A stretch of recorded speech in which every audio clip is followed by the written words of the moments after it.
¿Alguien más dijo algo? Ah, sí se ve. Ok, perfecto. Listo. Ok. Déjenme empezar a grabar la sesión.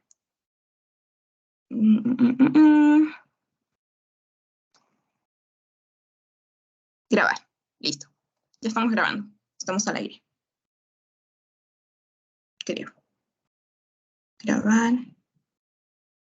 Ya estamos grabando. Ok, perfecto. Ok, bueno, en esta primera parte vamos a tratar de hacer algo resumido que vendría a ser la explicación de en qué consiste el curso. Y una de las principales dudas que tiene uno antes de iniciar un curso es cómo va a ser, en qué consiste, cuál es el método de evaluación, cómo son los profesores, cómo son los doctores, y muchos otros tabús y muchas otras juicios preconcebidos que tenemos, ¿no? Pero vamos a ir tratando de eliminarlos. Si en algún momento no me escuchan, si en algún momento quieren que repita algo, ustedes solamente me dicen. Vamos a tratar de ser breves porque después tenemos nuestro primer tema, que vendría a ser el laboratorio de renal. Entonces, básicamente ahí tenemos que poner nuestra atención, ¿ok? Ok, entonces con respecto a los métodos de evaluación, como ya habíamos estado hablando un poquito al comienzo, vamos a desarrollar esta primera parte, ¿no? Entonces, ¿en qué consisten los métodos de evaluación? Vamos a tener, como todos los cursos que tienen examen parcial, examen final y tienen actividades. Pero en el curso de laboratorio clínico, al igual que en el curso de medicina, ustedes van a estar realizando casos clínicos. Exactamente. Y con respecto a estos casos clínicos, ustedes van a tener dos partes. Una de ellas es que es el desarrollo, aparte de su teoría, en el cual van a estar guiados con el docente, y otra cosa es que van a tener la práctica de Teams. En la práctica de Teams, ustedes van a ser los que van a estar participando constantemente y diciéndole a su docente, a su doctor o doctora, la interpretación, no simplemente qué valores son los normales o cómo es que debería ser o funcionar fisiológicamente un organismo, sino, como lo vamos a ver más adelante, ahorita se los voy a explicar también, sino que básicamente va a ser la interpretación que ustedes les den. ¿Y esto qué significa, Katy? Que pues yo voy a tener que estar investigando un montón de cosas para poder participar. Exactamente. Entonces, estas prácticas, ya sea como ustedes lo pueden llamar seminarios, estos seminarios son básicamente el desarrollo de los casos clínicos. En la clase, Katy, no, tú tienes que llevarlos ya solucionados. ¿Ok? ¿Qué significa esto? Averigüen bastante qué significan los términos. ¿Ok? Y les voy a pasar también por ahí un libro que les puede ayudar bastante, sobre todo cuando están llevando medicina 1, ¿no? Porque esto va muy de la mano. ¿Ok? Listo. Entonces, participación, super archi mega importante. Perfecto. Ahora, también hay pasitos, los que constan de pretest y postes. Los que ustedes realizan acá en las asesorías no son para la nota de la universidad, para su promedio y todo ello, sino más bien son solamente un método, uno, para constar su asistencia aquí en las asesorías, en el comité de asesorías, porque hay una lista de espera que también pues quieren asistir, pero no podemos tener como que a un grupo tan grande, ¿no? De modo que podamos resolver todas sus dudas. Ok, entonces, estos pasitos no van a la nota de la universidad para su registro. Sin embargo, los pretest y postes que ustedes van a tener en el curso de laboratorio clínico, sí, estos sí van a ser promediados para su registro. ¿Ok? Ahora, a pesar de que diga pretest, eso no significa de que haya, esto ha sido antes de que me enseñen algo, entonces esto no va a tener una calificación. No, eso sí tienen una calificación. ¿Ok? Entonces, siempre tener que estar constantemente leyendo. ¿Qué entran en estos pretest y postes? Bueno, pueden entrar lecturas, después les van a brindar una lectura. Un estudiante de medicina siempre tiene que estar leyendo, y si a ustedes les gusta leer libros, pues ya se van a pasear nada más en las lecturas que les van a dar, porque ¿alguien tiene una pregunta? Okay. Valeria, tienes tu micro prendido. Disculpa. Sí, no te preocupes. O si quieren decir algo, nomás me dicen y te escuchamos. Ya. Ok, continuemos. Entonces, estábamos hablando sobre las evaluaciones, como ya les comentaba, y lo van a ver más adelante. Pueden venirles las teorías y las lecturas que les van a estar dando. Y también para los postes, sobre todo para los postes, chequeen su caso clínico, porque muchas veces les pueden preguntar, ya, ¿y cuál fue el tratamiento no se asusten con el tratamiento, es un ejemplo. ¿Y cuál fue el tratamiento para lo que tenía la paciente? ¿O cuáles fueron los resultados anormales que encontraron en la paciente? Por ejemplo, ¿no? Eso puede venir en un post-test. Ok. Y hay algunas preguntitas que yo les pongo en el pretest de las asesorías que también les puede venir por ahí. Okay. Y este de aquí también es uno de los más abrumadores que vendría a hacer los informes, los cuales, al menos cuando yo llevé el curso, tratábamos de hacerlo de manera grupal. Es decir, de que todos evaluábamos el caso y de ahí decíamos, tú avanzas, por ejemplo, la parte de la historia clínica, la caracterización de los hechos, tú avanzas por otra parte los síntomas y signos principales, tú pones lo que hemos discutido del diagnóstico y tú pones el tratamiento, ¿no? Obviamente ustedes todos tienen que estar de acuerdo, si no, por ejemplo, puede ser de que digan, ya este paciente tiene psoriasis y terminan dándole tratamiento, no sé, para otra cosa, para el lupus. Entonces tiene que ir siempre acorde, ¿no? Siempre tiene que haber comunicación en su grupo. Perfecto. Listo. Entonces siempre esa concordancia tiene que existir, si no la doctora se da cuenta, obviamente. El doctor o doctora, ¿no? Listo. Después, esto básicamente consiste para la parte práctica. Luego viene el examen parcial, donde entra netamente teoría. También les van a decir siempre que la mayoría tiene miedo, ¿no? De las lecturas y dicen, van a venir las lecturas, pero para ustedes ya no va a ser problema porque lo van a estar leyendo aquí, ¿no? Entonces siempre la lectura es algo constante de un estudiante. Listo. Entonces, luego viene el examen parcial. Este examen parcial tiene una revisión. Y estos exámenes son cancelatorios. Quiere decir que yo doy mi parcial y hasta este tema me tomaron, luego ya no viene ese tema para el final, ¿no? Listo. Son alrededor de 7 temas. Luego volvemos con las prácticas, con los mismos steps, y luego pasamos al examen final y es básicamente, terminaron el curso, felicitaciones. Ok, sigamos. Sobre los docentes, algo chiquito. Algo que no me gusta es que, por ejemplo, los estudiantes tienden a hacer esta pregunta, ¿no? ¿Y qué tal es este docente? ¿Y qué tal es esta doctora? ¿Y qué tal es este doctor? A mí personalmente no me gusta. ¿Por qué? Porque tú ya tienes un juicio preconcebido con respecto a ese docente. ¿Qué significa esto? Esto significa de que a pesar de que tú digas, ay, ¿para qué me voy a esforzar si me va a calificar bajo? Ay, ¿para qué voy a intentar presentar todo esto si ese docente me han dicho que no lo leen? Pasa así nomás, pasa así. ¿Qué tal si contigo lo lee? Entonces, ven, esa mentalidad tenemos que cambiarla un poquito. No me gusta. Porque ¿qué tal si te dicen, ay, no, él jala a todos? Tú ya te vas con esa mentalidad y tú dices, entonces ya no me voy a esforzar porque me va a jalar. Entonces, eso no sería lo correcto, ¿verdad? Y aparte es algo muy deprimente. Si tú te vas con la mentalidad de que vas a jalar un curso, tu cerebro ni siquiera va a querer leer ese curso porque va a decir, ay, no, igual voy a jalar. ¿Para qué? ¿Ok? Entonces tratemos de olvidar eso. Otra cosa es que tú preguntes, ¿y cómo le gusta que entreguen los trabajos a este docente? Ahí ven el cambio en la pregunta. ¿Y qué? Te recuerdo que tenía un doctor que le gustaba que las cosas no sean a mano, sino que sean tipeadas, porque eso significa que no lo hiciste una hora antes en la biblioteca, significa que lo tuviste que hacer en la noche en tu casa, ¿entienden? Entonces, más o menos por ahí va la metodología de los docentes. Es cómo a ellos les gustaría realizar, que los estudiantes realicen el trabajo y qué significa para ellos. Ok, perfecto. Ya. Del método de evaluación ya hablamos un poco, siempre tienen que estar leyendo artículos. Bueno, ahora el boom es el de los artículos, ¿no? Up to date, es como que lo de los libros ya queda como que un poco obsoleto, sin embargo siempre son una gran fuente, ¿no? Un gran recurso de conocimiento. Listo. De esto, con respecto a las prácticas en Teams, una de las preguntas más frecuentes y que yo también solía tener, ¿no? ¿Me van a dar exámenes, análisis de laboratorio que voy a tener que analizar y en el examen me va a venir así como que todo un uroanálisis y voy a tener que decir qué significa esto, que tengo que hacer un diagnóstico con respecto a esto? Bueno, aquí unas cuantas cositas. Uno, cuando les van a dar la historia clínica, como su mismo nombre lo dice, historia clínica, les van a dar esta historia de un paciente. Este es un hecho narrativo. ¿Qué quiere decir? Y descriptivo. ¿Qué quiere decir?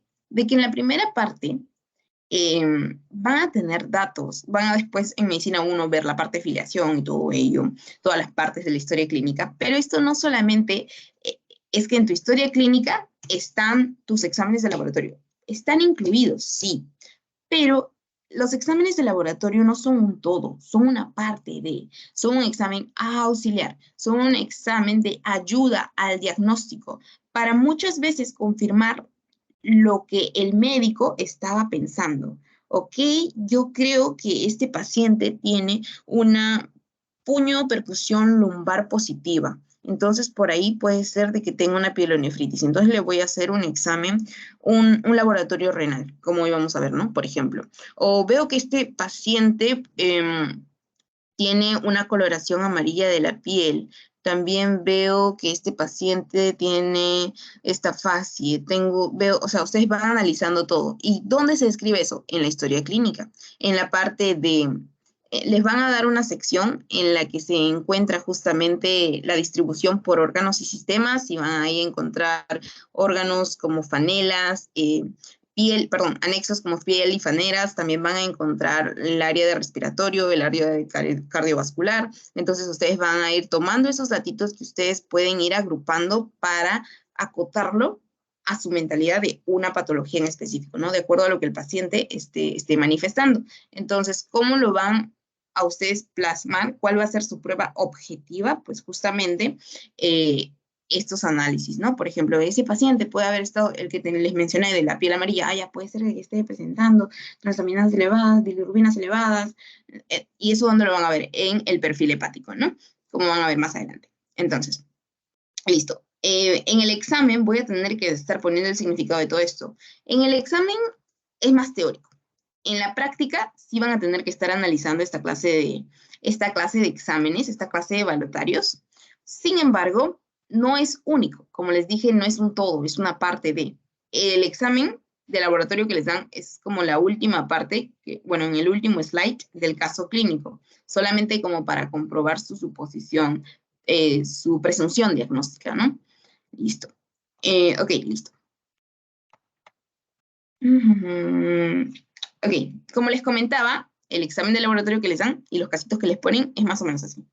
Les ponen la historia clínica, el relato clínico, por eso les hablaba de una parte, les decía que era como una historia.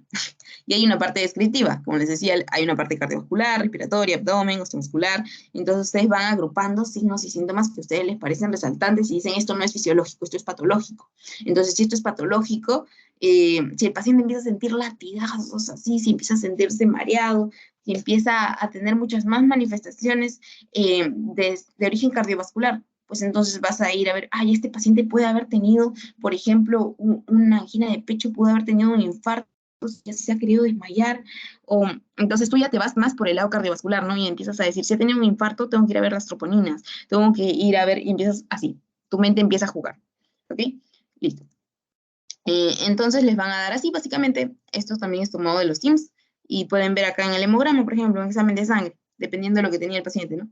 Y ustedes empiezan a analizar en los datos, desde los datos de filiación. Ah, ya, este tema no me acuerdo cuál era exactamente. Ah, ya, era VIH. Ya, por ejemplo, ¿no? Si estamos, ¿cómo va a ser su participación? Los doctores empiezan tanto para medicina como para laboratorio. Los doctores empiezan a tener, ok, ¿qué te parece relevante desde los datos de filiación? ¿Qué te parece relevante en esta primera parte de la historia clínica? Ok, eh, yo veo, y empiezan, un voluntario, una víctima. Ok, empiezan con los datos de filiación, ¿no? Y ustedes ya deben ir sabiendo por su teoría, pues, cuáles son los datos importantes. Por eso a la par lo llevan con medicina 1. Y empieza la primera víctima con, ok, veo que es un paciente de 27 años de sexo masculino. Significa de que este todavía se encuentra en una edad sexual activa. Este es un paciente joven. Al parecer no vive como en una zona de altos recursos económicos, sin ofender a nadie. Yo vivo en Los Olivos. Ocupación, cobrador de vehículo de transporte, combi. Y juntado a que tiene 27 años, una persona joven, y lo que se dice de las personas que tienen esta clase de oficio es que pues tienden a la promiscuidad, ¿no? Y miren, y ustedes luego de que ya ven en qué trabaja la persona, el medio laboral es algo demasiado importante, entonces también tienen que comentar acerca de la ocupación. Hay enfermedades ocupacionales por defecto, como por ejemplo los mineros, eh, con enfermedades pulmonares, ¿no? Listo. Después, ¿qué más? El lugar de nacimiento, también por la distribución demográfica, es muy importante. Después, Entonces, todas esas cositas, como por ejemplo el sexo, la edad, la ocupación, todo ello me va a dar al final datos que van a favorecer mi posible diagnóstico. Y luego con los antecedentes yo voy completando esto. Si yo ya tenía una presunción en mi cabecita, yo voy viendo, ya con el examen físico, comprobando lo que yo creía que era en el relato clínico. Y es más, hay algunos doctores, y hay un método que se llama el método de Sherlock Holmes. No sé si ustedes habrán leído alguno de sus libros o visto la película, y es como que, ya, tú tienes este material en la planta de tu zapato. Entonces yo puedo decir de que tú has estado en este lugar. De igual forma, hay doctores que ya como que han sido de la vieja escuela, sin ofender tampoco, que ya tienen todo eso en su cabecita, que te dicen, tú tienes esto, tú tienes esto, tú tienes esto. Y es como que es bastante sorprendente, ¿no? ¿Por qué? Porque toman atención a los detalles y le prestan la correspondiente importancia a cada uno de ellos, ¿no? Y luego, miren, acá en los antecedentes, ustedes van leyendo y dice, inicio de relaciones sexuales desde los 15 años. Ha tenido varias parejas, antecedente de promiscuidad. ¿Ok? Tanto mujeres como ocasionalmente varones. ¿Qué significa? Que estamos hablando de un probable HSH, que significa hombre sexo con hombre, y es mucho más peligroso, mucho más riesgoso, pero si bien es cierto, más frecuente es el sexo de varón y mujer, mayor frecuencia de contagiosidad, pero es más peligroso, más frecuente es con el de la mujer, pero más peligroso es el HSH, ¿no? Como al parecer mencionan aquí en el paciente. Y miren, no usa métodos de planificación familiar, no usa condón. Consumidor ocasional de alcohol, marihuana y cocaína desde hace 5 años. ¿Ok? Uso contacto con jeringas, probable método de contagio. Una de las últimas parejas presenta durante últimos 6 meses episodios ya. Probable pareja que también bueno, que tiene la enfermedad, ¿no? Entonces, ya van orientando en su cabecita qué puede tener este paciente. Y si yo ya he prestado atención a los detalles, obviamente en los casos clínicos es como que ya todo está bien dirigido, dirigido. Quiere decir de que para que el alumno piense esto, para que el alumno piense esto, todo está guiado. Obviamente en la vida real como que no suele pasar así, hay algunos que, imagínate que te viene alguien desmayado, es como que, ¿y a este qué le pasó? No sé sus antecedentes, no sé cuántos años tiene, no sé qué le ha pasado, ¿entienden? Pero bueno, por eso acá primero te van haciendo que lo hagas paso a paso y de la mano, ¿ok? Y luego tenemos el examen físico, ¿no? En el examen físico, pues, bueno, esto más que todo lo van a ver en medicina para no hacer muy larga esta parte. A ver, un segundo. Un segundo.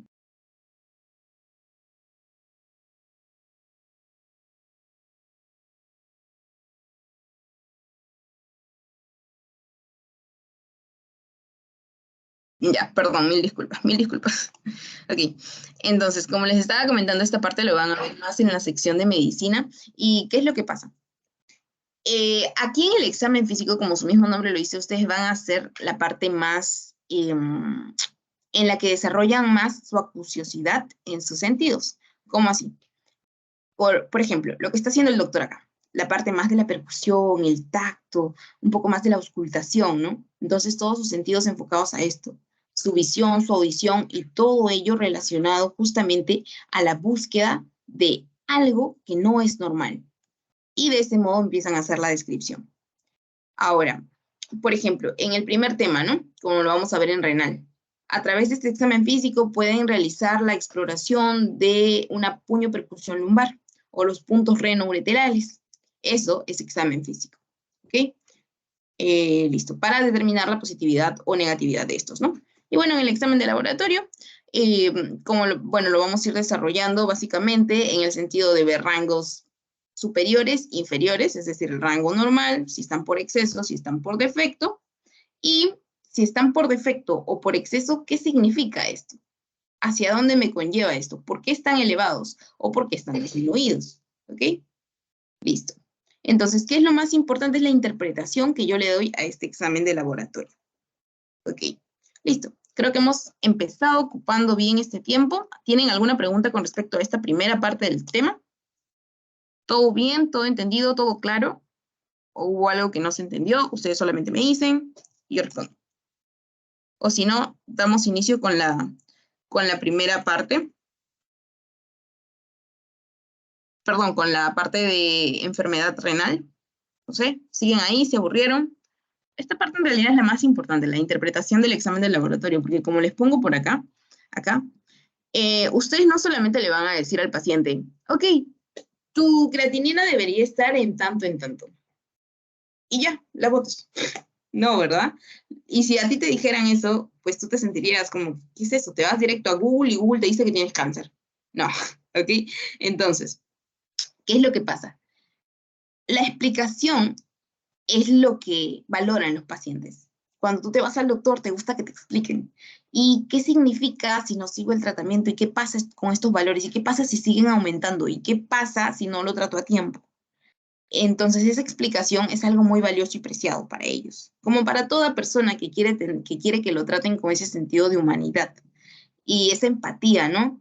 Entonces, es como que tú no le vas a decir, tú tienes este valor, adiós, toma esto, no. Usted tiene este valor, lo que significa que probablemente usted ha tenido, o usted está por defecto en este valor, entonces significa de que tenemos que tratar este punto, este punto, este punto. ¿Ok? Entonces, la interpretación de eso. Significa que yo en mi Teams no voy a decirle a la doctora, doctora, los valores solamente están de 0.6 a 1.1. Y la doctora, ya, ¿y qué significa? Y tú, grillito sonando, ¿no? Entonces eso no es. Ok, entonces básicamente tú tienes que decirle allá, las posibles causas de elevación de la creatinina son Las posibles causas de disminución de este biomarcador es O probablemente si encuentro las troponinas elevadas en este paciente con un alto nivel de LDL y un bajo nivel de HDL, significa que este paciente pudo haber tenido un infarto agudo de miocardio, por ejemplo. Si encuentro la troponina T elevada, esta tiene una elevación de hasta, bueno, puede elevarse hasta y desaparecer a los 14 días. Entonces significa de que este ya ha tenido un evento previo, doctora. Todo eso lo vamos a ir aprendiendo en el curso. ¿Ok? ¿Tienen alguna preguntita? Todo claro. Listo, gracias, Nanette. Voy a dejar de compartir esto para pasar a la siguiente presentación. Lamento que me hayan estado llamando o sonando el teléfono. A este punto usualmente son chicos de las asesorías diciendo, por ejemplo, no, mejor no lo voy a leer, como diciendo, va a ser hoy, no me he dado cuenta, pero bueno, se envió el correo, ¿no? Ya, olvidaba que esto estaba siendo grabado, así que ya no voy a parlotear mucho. Listo. Entonces, ustedes me dicen si hablo muy rápido, hablo muy lento. Usualmente me han dicho que hablo muy rápido. No acá en asesorías, pero sí en la calle. Así que si ustedes quieren que vaya más lento, si muchas veces doy ejemplos muy rápido, ustedes me dicen, yo repito. Y bueno, en realidad siento que estoy como que 2, 4, 6, 8. Estoy como 8, pero en realidad acá hay una flechita que dice más 35 participantes en total. ¿Ok? Ahora, no soy nueva haciendo esto, si es su gran pregunta. Son las 11. Listo, ya hemos como que dedicado el primer tiempito para dar la presentación del curso. No soy nueva haciendo esto, si esa es tu mayor preocupación. Me encuentro en sexto año de la carrera. Estoy por realizar ya mi último curso. Ay, ¿ya estoy compartiendo? Sí. Ya estoy por llevar obstetricia y todos esos cursos que solamente corresponden a la última mitad del ciclo, ¿no? Vengo siendo asesora como desde el 2019, ya estamos en 2023, entonces como que ya ha pasado tiempito, ¿no? Y básicamente inicié siendo asesora porque solamente un pequeño break, ¿no? Inicié siendo asesora básicamente porque me abrumaba mucho con las cosas de la universidad.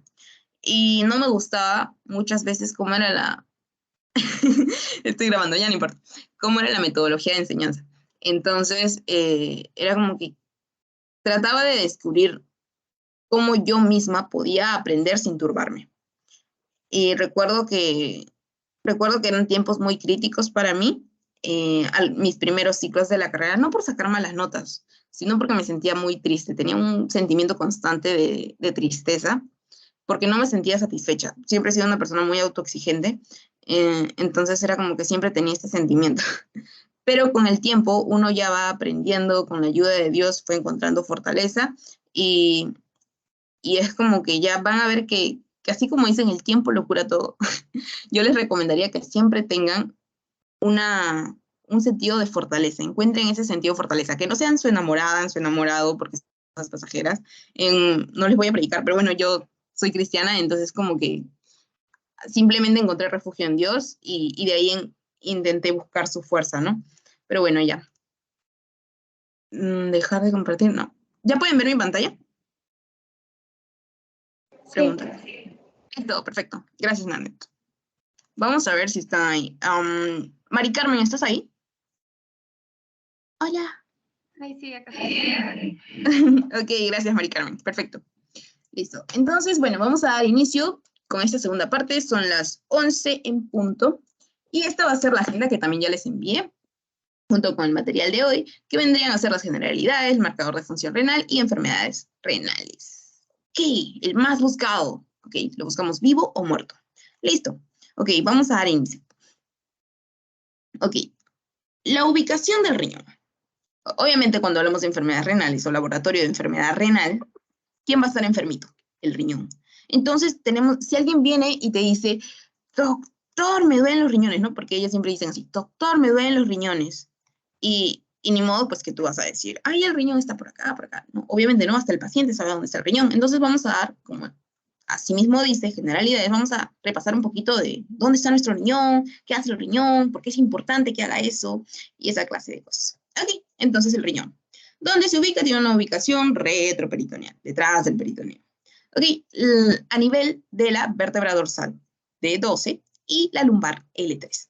Ok, ¿por qué es importante también conocer? Entonces ya sabemos por qué la ubicación. Y para que hagas tu examen físico tienes que saber dónde percutir, para que hagas la puño percusión lumbar, para que hagas los puntos renureterales. Entonces todo eso tienes que tenerlo, la ubicación mental, ¿ok? Listo. De D12 a L3.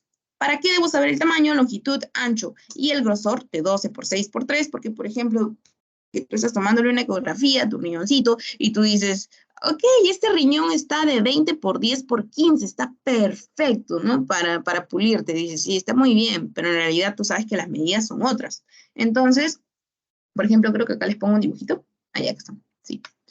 Acá les hablaba, ¿no? Del paciente viene y dice, doctor, me duele el riñón, ¿no? Por ejemplo. Ya saben dónde se encuentra ubicado. Allá. Y por ejemplo, les decía, ¿no? Ustedes están haciendo su ecografía, así todo chill, y dicen, ay, ya está de 20 por 15 por día, está perfecto, ¿no? O pónganse que ustedes están dando su ENAM, el examen nacional de medicina, y ponen, este paciente presenta un riñón que a la ecografía muestra tales medidas. Y entonces ustedes están como que, ah, ya está bien. No, por eso es que tenemos que saber justamente las medidas de todo esto. Como en el apéndice, ¿no? Ponte de que en una apendicitis ustedes digan, ah, sí está bien. Entonces también tienen que saber las medidas de todos. Pero bueno, eso ya es con el tiempo, ¿no? Nada es así por defecto. Ok, entonces, por ejemplo, ¿por qué sería importante conocer en la ecografía las medidas de este riñón? ¿Por qué? Y lo van a ver también en diagnósticos, si no me equivoco, están llevando. ¿Por qué? Porque, miren aquí, tenemos un riñón normalito. Pero ¿qué es lo que pasa? Y es un datito muy importante y lo van a ver en cuadros comparativos, que cuando hay una enfermedad renal aguda, el riñón tiende a crecer, tiende a hacerse como edematoso.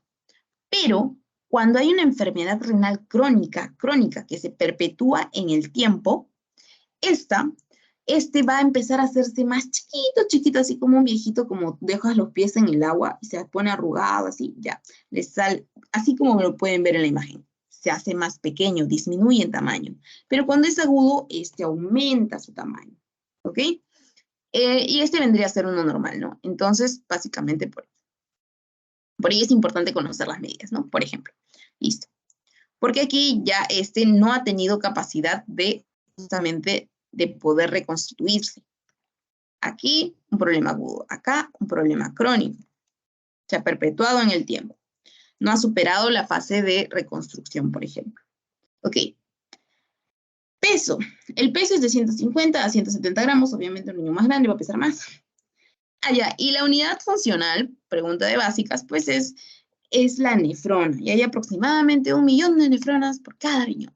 ¿Sí? En total tenemos 2 millones de nefronas. Ah, perfecto. Ahora, ¿para qué sirve nuestro riñón? ¿Por qué es importante nuestro riñón? Va a tener las funciones de filtración, reabsorción, secreción, excreción, y tiene la función endocrina, ¿no? Como por ejemplo para la producción de hormonas. Bueno, más que todo en la médula adrenal, pero bueno, ya. Le ponen ahí su función endocrina, que en realidad es el sombrero del riñón. Pero bueno. Pero yo se los voy a plantear así. ¿Dónde está mi rotoplas? acá está. Ustedes probablemente tienen en el techo de su casa, no sé, pero esto siempre va en una parte alta, es que tienen este típico tanque. ¿Y qué es lo que hace este tanque?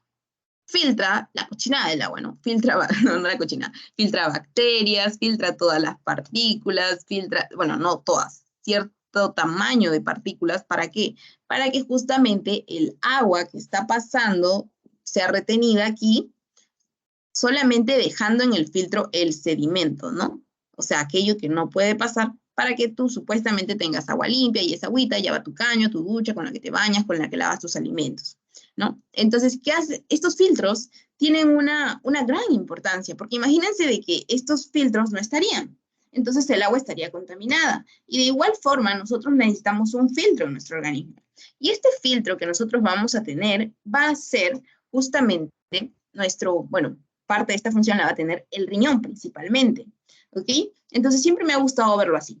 Y principalmente, ¿quién se va a encargar de esa tarea de filtración? Es muy importante quién se encarga de esa tarea de filtración. Lo van a ver por aquí. Un segundo. Aquí está. Ahí, pero antes de que pasemos a nuestra imagen de quién se encarga de esa tarea de filtración, porque miren, por ejemplo, aquí que retenía bacterias, el sarro, el cloro, frena partículas, ¿no? Ya, todas las, no estoy haciendo auspicionado. Pero aquí, miren aquí, ¿qué es lo que va a pasar? Cuando ustedes tienen una malla, ¿qué es lo que hace esta malla? Va a retener, ¿verdad? Un fenómeno de contención. De igual forma, tenemos nuestro queridísimo glomérulo renal. Y el glomérulo renal va a tener adentro la membrana basal glomerular. Y esta membrana basal va a tener como muchos amiguitos que van a estar abrazándose. Y esa es nuestra barrera de contención. Y esta barrera de contención, ¿qué va a contener? Mientras que en el de rotoplas eran bacterias, era el sarro, el cloro, todas esas vainas, aquí lo que va a retener es básicamente aquellos elementos que no deben salir en la orina. Pregunta, ¿tú debes tener sangre en tu orina? ¿Tú debes tener ahí un glóbulo rojo en tu orina? ¿Muchos glóbulos rojos, muchos hematíes en tu orina? Les pregunto. No. Exacto. Muchas gracias, Nani. No, no debemos tener eso. ¿Qué es lo que pasa si se empiezan a escapar las proteínas por tu orina? Miren cómo sale la orina. Datito, orina con espuma de lava de cerveza o como lava de, cuando lavas la ropa. Le llaman usualmente espuma de cerveza o lava de cerveza. ¿Ok? Y eso es muy comentado también cuando hablamos de problemas renales. ¿Por qué? ¿Qué está pasando? ¿Por qué está espumoso? Porque ahí están escapándose las proteínas. Y si se están empezando a escapar las proteínas y las proteínas no deberían pasar este filtro, ¿qué significa? Significa, pues, de que esta contención que tú tenías, tal vez una de las patitas se quebró y está dejando pasar las proteínas o está dejando pasar a un hematíe que está pasando por ahí, por un costadito. Y entonces, si empiezan a pasar hematíes, se va a volver rojo. Va a tener manchas rojas.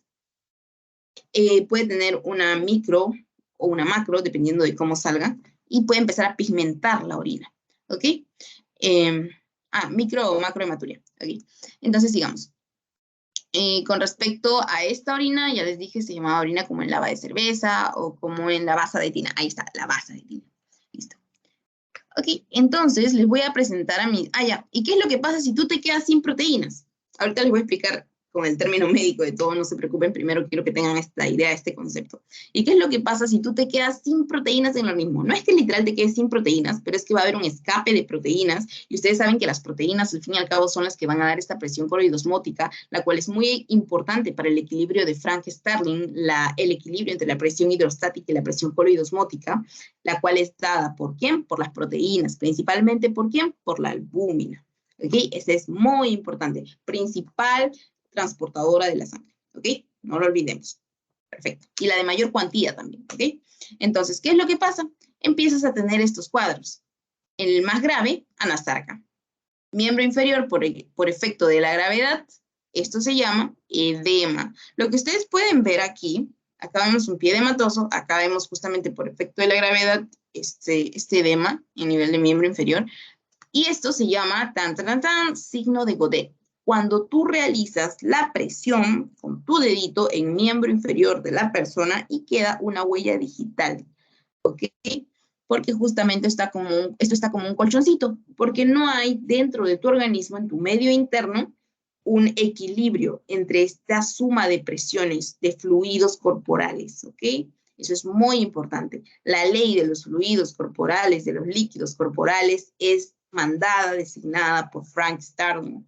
Frank Starling es el que habla acerca justamente de esta teoría de la presión oncótica, de la presión coloidosmótica, de la presión hidrostática, y cómo estos deben tener un equilibrio, deben mantenerse en homeostasis para que no pase esta clase de cosas. ¿Y quién provocó esto? Pues justamente, bueno, en realidad nosotros, ¿no? Con nuestros hábitos y todo ello. Pero miren, acá está lo que justamente, ¿de dónde viene todo esto? Viene justamente de una alteración a nivel de ¿qué? Barrera de filtración glomerular, que está compuesta por el endotelio fenestrado. Ya, bueno, esto lo han visto en histología, lo han visto en biología. ¿Qué es lo que debo recordar yo en sí? Barrera de filtración glomerular y a mis hermanitos los podocitos. Los podocitos son como niñitos, por eso les decía que tienen piecitos, y por dentro de estos piecitos es que no pueden pasar proteínas. Miren acá, no pueden pasar, no pueden pasar. Pero ¿qué es lo que va a pasar si este podocito, en su piecito, le falta una parte? ¿Qué creen que va a pasar? Vamos, vamos, dígame. Si queremos irnos rápido hay que participar. Se van a escapar tipo proteínas o hematíes, etc. Muy bien, Luciana, perfecto. Van a empezar a salir, va a haber una fuga, ¿verdad? ¿Y qué es lo que pasa? Pues yo puedo empezar a tener proteinemia, que significa que las proteínas en mi medio interno se encuentran disminuidas. Y si yo tengo proteinemia, anemia, falta, ausencia, ¿qué es lo que va a pasar con mi orina? Orina y proteína, la suma de estas dos palabras me dan proteinuria, proteína en la orina. Sí, así es medicina, ¿ven? Entonces, todo tenemos que empezar a buscarle la lógica. Ok, perfecto. Entonces ya les he dado aquí la parte clave. Les hablaba de esta barrera de filtración glomerular. Listo, entonces esto ya lo hemos explicado. Igual acá, como por ejemplo, cuando hacen esta parte, no sé cómo se llamará, pero es cuando hacen la barrera en la formación del fútbol, ¿verdad? Listo. Listo, ahora sí podemos continuar. Ok, entonces, ¿cuánto debe ser la filtración de orina normal? La filtración de orina normal al día debería ser de 180 litros al día, en un volumen de orina de 0.8 a 1.5 litros al día. Básicamente tu orina, lo que quiere decir esto es que básicamente tu orina es de 800 a 200 mililitros, o cc, o 2 litros al día, ¿ok? cc, centímetros cúbicos, que es equivalente a mililitros, no se confundan, ¿ok? Alrededor de 2 litros al día. Pero, ¿qué es lo que pasa si una persona, y cuál es la aplicación clínica de esto? ¿Qué es lo que pasa si una persona empieza a orinar más o empieza a orinar menos? Pues tú ya tienes que estar pensando en algo, ¿verdad? En una posible patología. Patología que tal vez claro, en este ciclo, recién van a ir conociendo, como la hiperplasia prostática benigna, como pielonefritis, como múltiples afectaciones que pueden llegar a afectar el riñón, ¿no? O que pueden generar alteraciones a nivel renal, ¿no? Como principalmente en la micción, como probablemente aún no relacionen bien el tema de una HPV, ¿ok? Entonces, vamos a ir yendo despacito.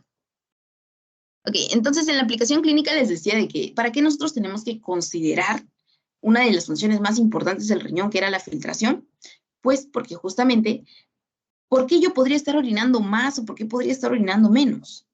No estoy hablando de yo tomo más agua, o si tomas más agua, obviamente el riñón va a filtrar más. Si tomas más agua, vas a ir al baño más. No significa que tengas un problema renal. Lo digo porque ahora está como que en tendencia el hecho de tomar mucha agua. ¿Okay? Pero en realidad es lo normal, ¿no? 2 litros. De litro y medio a 2 litros, ¿no? Solamente lo comentaba. Okay, porque muchas veces les preguntan, ¿no? Estoy orinando más. ¿Y cuánta agua estás tomando? Siempre las preguntas que ustedes hacen deben ser dirigidas. Ok, listo. Entonces, continuemos. Hay ciertos términos, así como les decía, si juntamos proteína con orina, tenemos proteinuria. Entonces, para que no se me confundan, les he puesto las medidas, les he puesto cómo se llama a cada término aquí, porque esta es la aplicación clínica que muchas veces, porque tú en tu historia clínica no vas a poner el paciente orina más, vas a poner el paciente tiene poliuria. Pero te van a decir, ya, poliuria, o sea que ya está de cierta cantidad para arriba mencionando, orinando. Porque siempre van basados en una medida.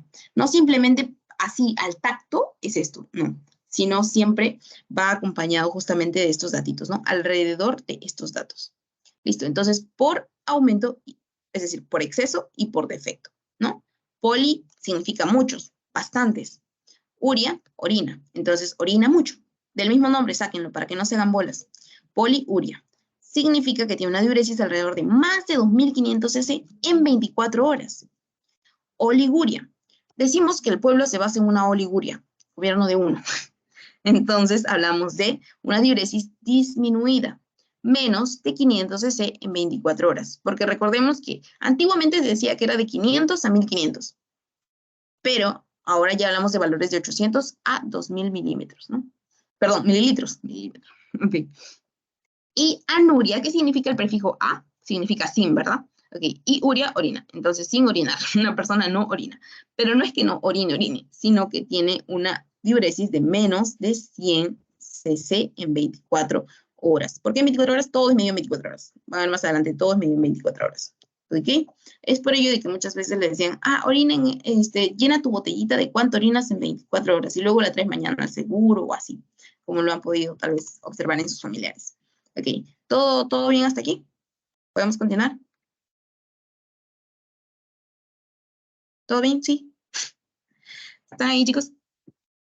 Disculpa, Sí, los todo valores bien. anteriores de 800 a 2000 litros por centímetro cúbico es la orina normal al día. A Sí, 2800 también. sí. Mira, acá lo ves en verde y acá ves un check. ¿Ok? ¿Los 2 litros qué significan? Tipo, ¿por qué? Es la conversión de cc a litros. Ok, gracias. Sí, no te preocupes. Ok, vemos que tenemos un nuevo amigo en la pantalla. Ahora me aparece Jonathan. Ok, perfecto. Listo. Entonces, ya, sigamos. Ahora, hay otros términos. Obviamente, esto es un aproximado, ¿eh? Siempre en medicina, como que esto es relativo. Hay algunos que toman el valor de 500, va a depender de qué escuela siga el doctor, ¿no? Pero bueno, esto es lo que... y es más, ustedes también pueden como que investigar, entran a páginas así, y siempre les va a salir alrededor de este valor. Listo. Ok. Ahora, nuevos términos. Ustedes van a encontrar en su historia clínica términos como el paciente tiene nicturia y la doctora te va a decir, ¿qué es nicturia? En la historia pueden encontrar, el paciente presenta disuria y la doctora te va a decir, ok, ¿qué es disuria? Y si presenta oliguria, pues te va a decir a cuánto equivale una oliguria. Desde el primer día van a tener que llevar sus apuntes de ello, ¿ok? Y le dan una repasadita. Ok, listo. Entonces ya habíamos visto poliuria, oliguria y anuria. Ahora vamos a ver 3 nuevos términos que se llaman polaquiuria, disuria y nicturia. Polaquiuria vendría a ser una emisión frecuente y de poco volumen, sí, mientras que la poliuria era un aumento en la diuresis. La polaquiuria significa que tú vas muchas veces al baño, pero haces poquito, ¿ok? Entonces, haces poquito, es como que las personas van y van muchas veces, pero hacen poquito. La disuria. Y eso la polaquiuria es frecuente, ¿ok? La disuria. Y ustedes a qué lo pueden relacionar, luego lo van a relacionar, ¿no? Puede ser un cuadro de obstrucción, ¿no? Porque está yendo y siente que quiere ir, pero no hace, o hace poquito. Ya, sigamos. Disuria. Emisión dolorosa y dificultosa de la orina. O sea, dolor. Acuérdense, de dolor. Emisión dolorosa y dificultosa. De dolor y de dificultoso al orinar. Uria, orina. ¿Ok? Nicturia vendría a ser el incremento en la producción y emisión de orina durante la noche, como les dije. Siempre esto va acompañado de la pregunta, ¿y cuánta agua está tomando? Porque si yo tomo más agua en la noche, por ejemplo, a mí me gusta tomar mucha agua en la noche para despertarme temprano, entonces es como que igual estoy levantándome varias veces para ir al baño, pero mantengo como que ya medio zombie. Entonces, pero otra cosa es que esa persona diga, yo no tomo mucha agua, pero igual me despierto muchas veces al baño, ¿no? Y eso principalmente es relatado por las personas que ya empiezan a tener estos cuadros de una hiperplasia prostática benigna, ¿no? Cuando la próstata se empieza a agrandar, ¿ok? Y ya empiezan a tener problemas con la micción, principalmente nicturia, y la esposa comenta, sí, se levanta muchas veces por la noche de la cama a orinar. ¿Ok? Sigamos. Esto ya le hemos hablado, así. Ya. ¿Y cómo se llama este examen? Examen general de orina. Bien, ya hemos avanzado una gran parte. Listo. ¿Recuerdan cómo se llamaba esto? ¿cuál era el elemento fundamental aquí en nuestro glomérulo renal? ¿Recuerdan? Vamos, ustedes pueden. Comienza con B. La barrera de filtración. Excelente, Luciana. Perfecto. Barrera de filtración glomerular. Perfecto. Y los hermanitos que se abrazaban, pues, eran los podocitos. Perfecto. Ay, caracho, es teléfono. Ya, ok. Me arrepiento de ponerle ese rinto, pero ya. Entonces, en la barrera de filtración glomerular, ¿qué aplicación clínica tendría? Ya hablamos de la función fisiológica, ya hablamos de cómo se alteraría de la manera patológica. Ahora, ¿qué aplicación clínica tendría esto? Resulta de que esta, por ejemplo, para la enfermedad renal crónica, esa en la que vimos el riñoncito así todo apagadito, todo enroscadito, ya todo como muertito, justamente en las enfermedades renales crónicas hay una tablita en realidad hay varias, ¿no? Como la Rifle. Hay muchas en las que te dan diversos valores, en las que categorizan el grado de enfermedad renal que tiene un paciente de acuerdo a la tasa de filtración glomerular, o la TFG, tasa de filtración glomerular. Y van poniendo, ¿no? Si este paciente, recuerdan que habíamos dicho...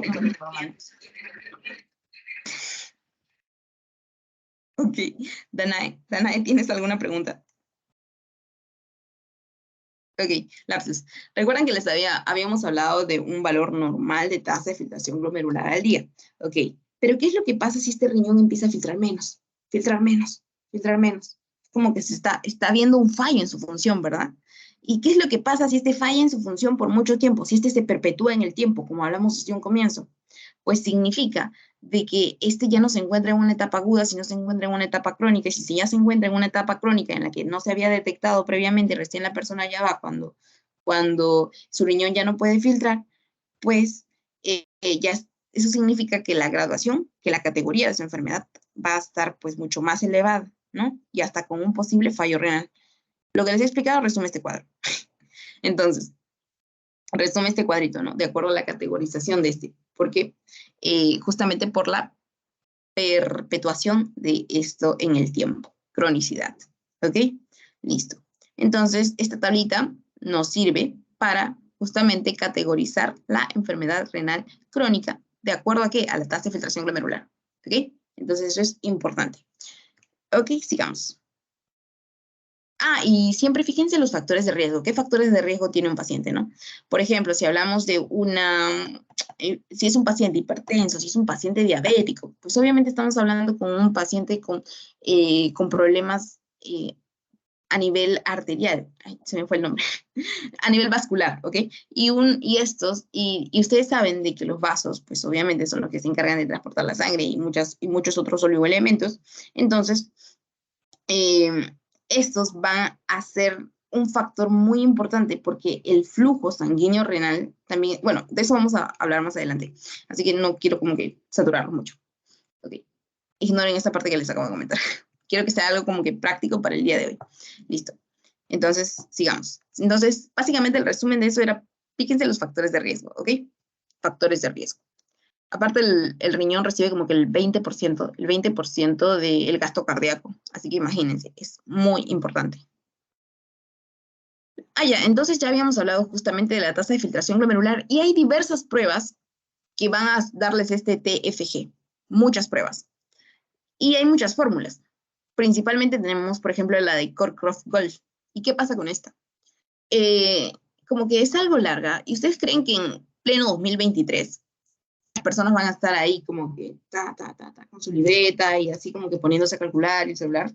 Ahora simplemente pueden tener las siguientes aplicaciones, pueden tener las siguientes aplicaciones para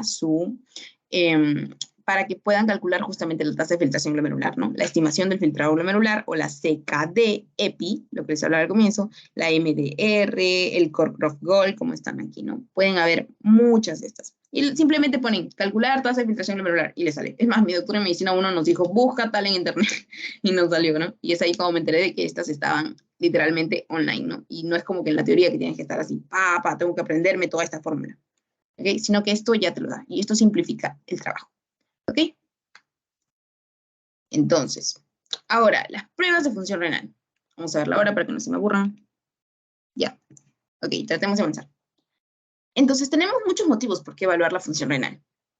Principalmente, como pueden ver, es el detectar una patología a tiempo. Creo que lo que resumiría todo esto es detectar una patología a tiempo.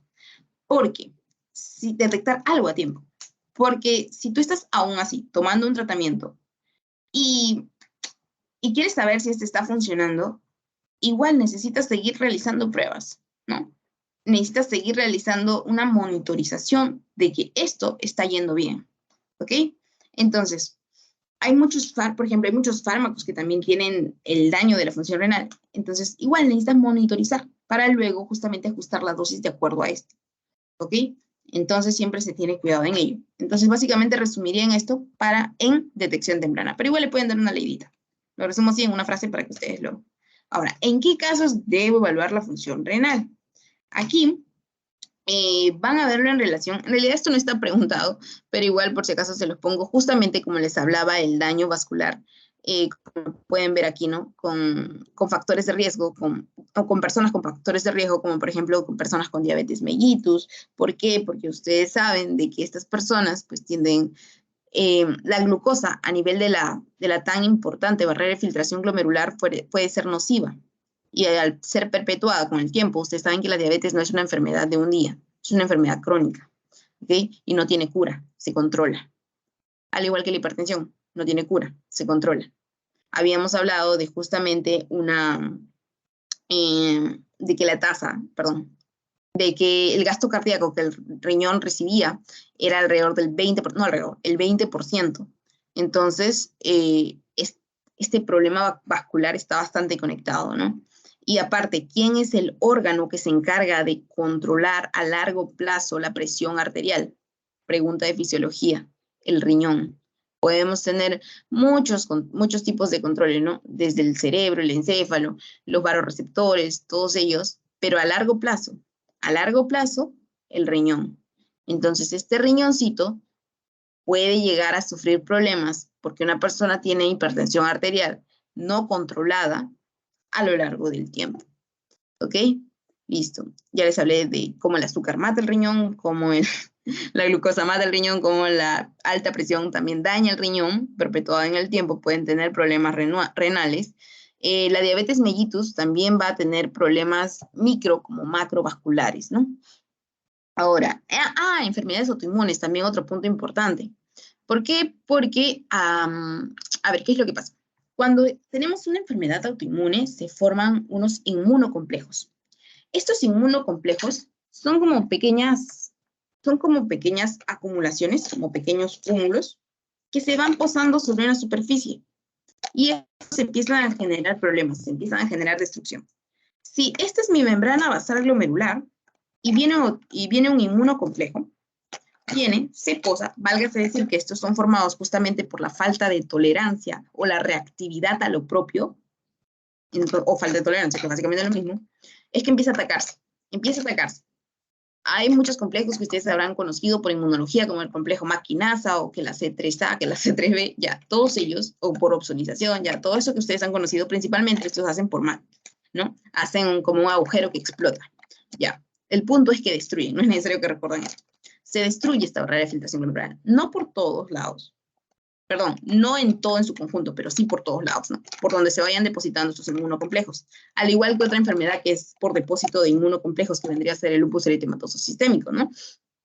Entonces, esta clase de enfermedad, por eso es que también hay una nefritis lúpica, ¿no? Porque ¿qué es lo que pasa? Que empiezan a destruir esta barrera de filtración glomerular, empiezan a destruir a los piecitos de los podocitos, ¿no? Entonces, ¿qué es lo que pasa? Esta se empieza a afectar y empieza a haber una alteración en la filtración, ¿no? Por ejemplo.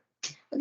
Y hay muchas otras, esas son las principales, ¿no? Por eso se las pongo más remarcaditas. Y hay otros casos, ¿no? Si disminuye la masa renal, si hay presencia de historia familiar, pues justamente con el propósito de un diagnóstico a tiempo.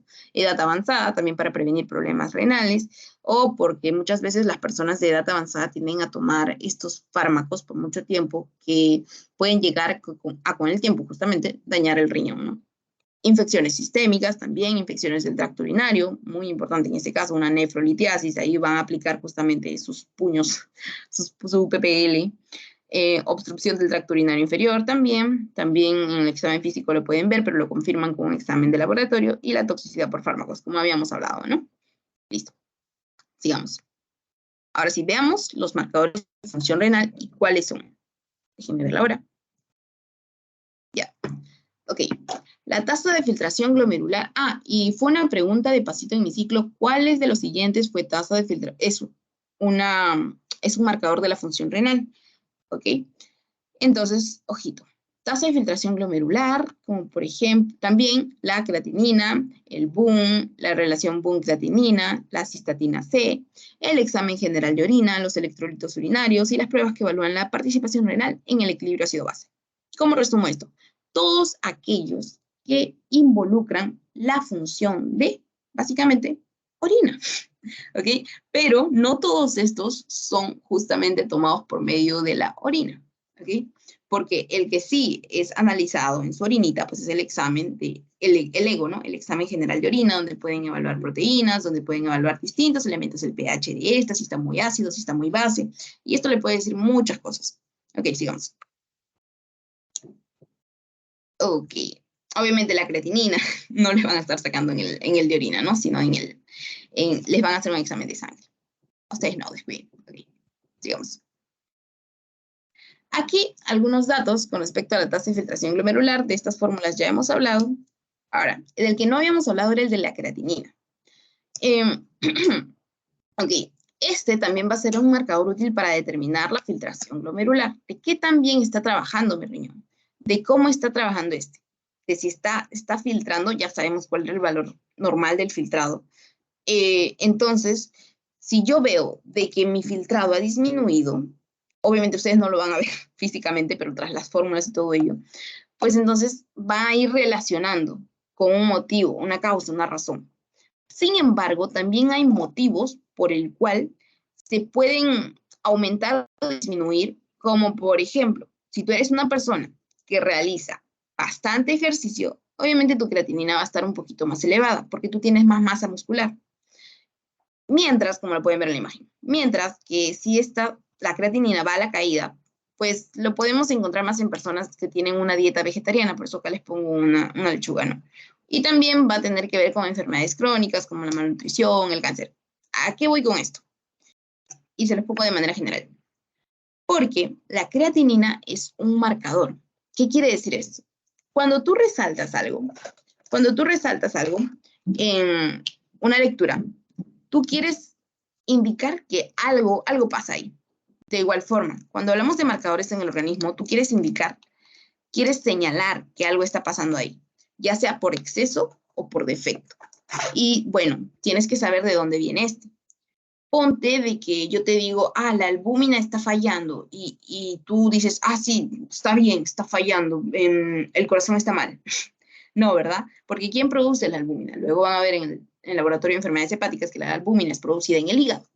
O, por ejemplo, si yo veo de que hay problemas en los factores de coagulación.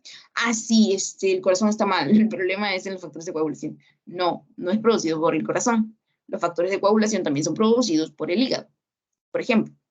Entonces tienes que saber a qué órgano dirigirte.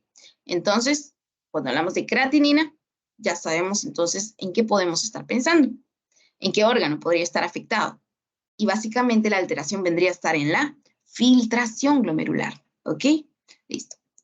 Producto del metabolismo de la creatina y de la fosfocreatina de origen muscular. En seminarios les preguntan, ¿qué es esto? ¿Cuánto es el valor normal? ¿Y qué significa? 3 preguntas que ustedes tienen que resolver. Y les preguntan oralmente, ¿no? Pero ahora vamos con una cosita. Para terminar con creatina. Ya hice el valor normal. ¿Qué es lo que pasa? Cuando hablamos de pruebas de laboratorio, hablamos de 2 cositas. Sensibilidad y especificidad. Cuando hablamos de sensibilidad, estaríamos hablando de la capacidad de captar a todos los verdaderos enfermos. Creo que ya llevaron epidemiología, ¿verdad? Sí, creo que sí. Pero cuando hablamos a todas las personas que están enfermas, todas las personas que tienen la enfermedad, captar. Sensible, capta. Pero cuando hablamos de especificidad, hablamos de la capacidad de la prueba de determinar a aquellas personas verdaderamente enfermas, de decirles, tú tienes la enfermedad, tú no tienes la enfermedad. ¿Ok? ¿Entendido? Sensibilidad, la capacidad de decirle a las personas, de captar la mayor cantidad de personas que tienen la enfermedad. Es decir, tú tienes la enfermedad, tú tienes la enfermedad, tú. Pero la especificidad tiene la capacidad de determinar, ok, tú tienes la enfermedad, tú no la tienes, tú la tienes, tú no la tienes. Eso en términos sería capacidad de determinar a los verdaderos enfermos. Este término es muy importante aquí. ¿Por qué? Miremos aquí. Si les había dicho que en la primera prueba era, yo puedo decir que todos estos están enfermos, porque soy sensible y digo, este tiene un mínimo rasgo, ya, tú entras, tú tienes, ya tienes una tos, tú entras, por ejemplo, ¿no? Pero, ¿qué es lo que pasa con esta creatina? No es sensible, presenta una baja sensibilidad diagnóstica a la detección de una enfermedad renal crónica. Quiere decir que esta no va a ser tan beneficiosa para nosotros, porque miremos aquí, tiene una baja sensibilidad. ¿Y qué es lo que va a pasar? Se precisan descensos de la filtración glomerular de al menos un 50% para que la concentración sérica de creatinina se eleve por encima del intervalo de referencia. El riñón necesita estar muy, muy mal para que recién tu creatina pueda empezar a fallar. O sea, para que tú te des cuenta. Porque, ¿cómo te das cuenta tú de que esto está mal? Justamente porque, primero, la función cambia. Después, la función cambia, o sea, alteraciones en el organismo. Segundo, o sea, como ir al baño muchas veces, como dejar de ir al baño, ¿no? A eso me refiero con alteraciones funcionales. Y la segunda cosa vendría a ser en tus valores. Esto puede estar por exceso o por defecto. Y acá dice, se precisan descensos de la filtración glomerular cuando hay un al menos 50% para que la concentración sérica de creatinina se eleve por encima del intervalo de referencia. ¿Ok? Entonces, por eso dice de que tiene baja sensibilidad, no me lo capta al toque. Al menos el problema tiene que estar en un 50%. ¿Ok? Listo. Perfecto. Sigamos. Acá está lo que les decía, dieta hiperproteica. ¿Por qué dónde encontramos creatinina? De origen muscular. Probablemente esto es carne, vaca, ternera, no sé. Origen muscular. Músculo. No de animales, o sea, de cualquier clase de animal. Producto, ahora, la urea. Viene a ser el producto de desecho del metabolismo de los aminoácidos. Desecho. Se sintetiza en el hígado y se filtra por el glomérulo y se reabsorbe en los túbulos colectores. Ahora, dice que es un producto de desecho. ¿Significa de que yo me lo tengo que quedar para mí y atesorar? ¿O significa que algo tiene que ser filtrado? Significa la segunda cosa, que tiene que ser filtrado. Ahora, ¿qué es lo que pasa si tú no sacas la basura como una semana en tu casa? Esta se acumula, tu casa apesta, se llenan las moscas, empiezan a salir miasis, iba a decir, pero no es miasis, en el cuerpo humano es miasis. Empiezan a salir gusanos y entonces, obviamente no te va a salir gusanos, pero si empiezas a presentar otra clase de cuadros y tú empiezas a acumular basura. Y estos también lo vamos a ver más adelante, se los pongo, no se los voy adelantando mucho, pero sí empiezas a tener manifestaciones, ¿no? Porque, por ejemplo, si algo huele mal, hay personas que hasta les huele la cabeza, de igual forma, porque estás acumulando desechos en tu metabolismo. Hay personas que ya no pueden más, como que se estresan, ¿no? Ya, por la peste, por el olor, fastidia, de igual forma, por acúmulo de desechos en tu organismo, porque no estás filtrándolos, porque tu rotoplas está mal, porque tu filtro está mal. Espero que no se lo estén tomando muy literal, pero bueno, ya. También empieza a acumular. No está sirviendo correctamente a tu organismo. Entonces significa de que algo está mal. ¿Y cómo lo puedes detectar? Que hay un acúmulo de estos productos de desechos del metabolismo. Tu urea pues se va a encontrar por valores anormales, ¿no? Listo. Esto era básicamente lo que les quería decir de la urea. Por ejemplo, también por acumulación de productos nitrogenados, también puedes tener por ejemplo, cuadros de asterixis, que vendría a ser este temblor de la mano, por ejemplo, de extremidades, así como que rayadas. Okay. Ahora, con respecto... Uy, ¿se fue? ¿Siguen ahí? Ok. Listo, sigamos. Con respecto a la proteinuria, he visto que algunos se han desconectado. ¿Están bien ustedes? Ya no se preocupen, ya no falta mucho. ¿Tienen alguna pregunta hasta el momento? ¿O todo bien? Todo claro. Sí. Listo, tal vez los estoy aburriendo, nomás dicen y cambio la forma de decirlo si me pongo así como los doctores de la universidad. Valor normal de 45 a 150 miligramos. Ok, es broma. Ok, sigamos. Entonces, cuando hablábamos de proteinuria, hablábamos de la suma de dos palabras que vendría a ser la proteína y orina. Entonces, proteína en la orina, proteinuria, hematuria. Hemo sangre. Uria, orina. Sangre en la orina. Listo. Bueno. Y así. Váyanse a los prefijos y sufijos, porque si no, no van a poder recordar muchos términos en medicina. ¿De dónde viene esta palabra? ¿Qué prefijo tiene? ¿Qué sufijo tiene? Ok. Entonces, proteinuria, valor normal vendría a ser de 45 a 150 miligramos en 24 horas. Pregunta del pretest que fue, y también les apuesto que va a ser pregunta de pasito. Es más, me mandan un sticker bailando si les viene esto como pregunta de pasito. ¿Por qué? Porque esto, aparte de ser muy preguntado, es muy importante saber este valor. ¿Por qué? Si una persona te viene con esta clase de orina en la base de pina o en la o baba de cerveza, pues tú ya estás sospechando, ¿no? Ah, esta persona está botando proteína por la orina. A ver, señor, muéstrame su miembro inferior, muéstrame sus piernas, sus pies, y ahí lo vas a ver con tremendo edema, ¿no? Y hay algunos que ya vienen con la cara hinchada, así con todo en anasarca. Ok, entonces tú dices, ya los valores ya no están bien, ya no están en 45 a 150. Esto es para adultos, 45 a 150 miligramos por 24 horas. Esto es para adultos, ¿ok? El examen que se solicita es proteína en orina de 24 horas. Vamos a hablar de patologías como síndrome nefrótico y síndrome nefrítico más adelante, así que les voy diciendo de que el rango, luego vamos a hablar qué es, pero el rango nefrótico de la proteinuria es más de 3,5 gramos en 24 horas para niños, ¿ok? Perdón, para adultos, porque para niños es en metro cuadrado de niños, así que esto es adultos. Todo lo que les estoy dando es adultos. Ok. Ahora, y acá pone, ¿no? Más de 300 miligramos, esto es de su teoría, no crean que lo he buscado en Google. Obviamente lo he comprobado con artículos, no solamente se basan de su teoría, muchas veces solamente nos quedamos con lo de la teoría, pero por eso nos dan artículos de refuerzo, ¿no? Ok, más de 300 miligramos en 24 horas, me dice de que ya es patológico o puede estar asociado a intenso ejercicio, a trastornos posturales o justamente a la presión ortostática, ¿no?